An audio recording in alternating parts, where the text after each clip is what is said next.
तर ना मला एक प्रश्न पडला होता.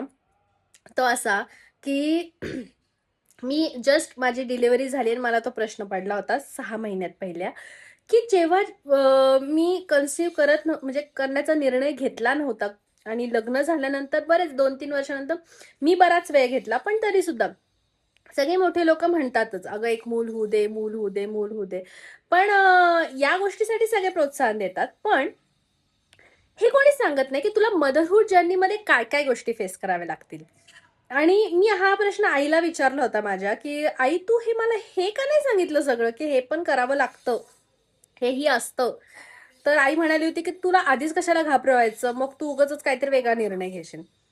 तर म्हणून तिने काही सांगितलं नाही असं तिचं म्हणणं. पण मला असं वाटतं थोडंसं अलर्ट असणं गरजेचं आहे, कारण अचानक तोंडावर गोष्टी येतात ना, म्हणजे काही समजतच नाही. मग आपल्याला एन्जॉय करायचंय तो मुवमेंट का फेस करायचंय कळतच नाही. तर मी घाबरवत नाहीये गरोदर स्त्रियांना, पण मी एक अलर्ट करते की खूप अशा म्हणजे अशाही गोष्टी असतात की त्या अचानक आपल्यावर येतात आणि काय करायचं समजत नाही त्यावेळेला. मग त्या बाळाच्या बाबतीतल्या असू दे, स्वतःच्या बाबतीतल्या असू दे, कारण स्वतःच्या शरीरात पण खूप आमूलाग्र बदल होत असतात आणि आपल्याला म्हणजे उगच म्हणत नाही स्त्रियांचा दुसरा जन्म असतो. खूप बदल होतात आणि प्रत्येक स्त्रीचा रिस्पेक्ट ठेवून तिला समजून घेतलं पाहिजे त्या अवस्थेमध्ये. कारण तिला ते खूप जड जात असतं ते चेंजेस आणि ते सगळं बदललेलं तिचं आयुष्य. म्हणजे आधी ती पूर्णपणे फ्री बर्ड असते.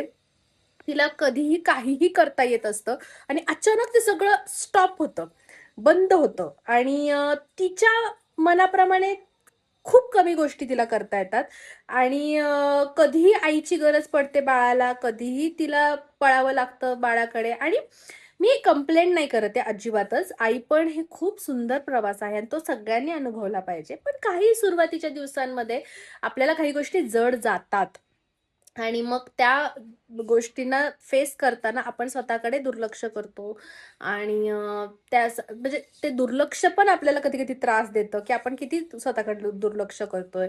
तर ह्या सगळ्या गोष्टी असतात आणि माझीही प्रेग्नन्सी जर्नी मी नक्की शेअर करणार आहे.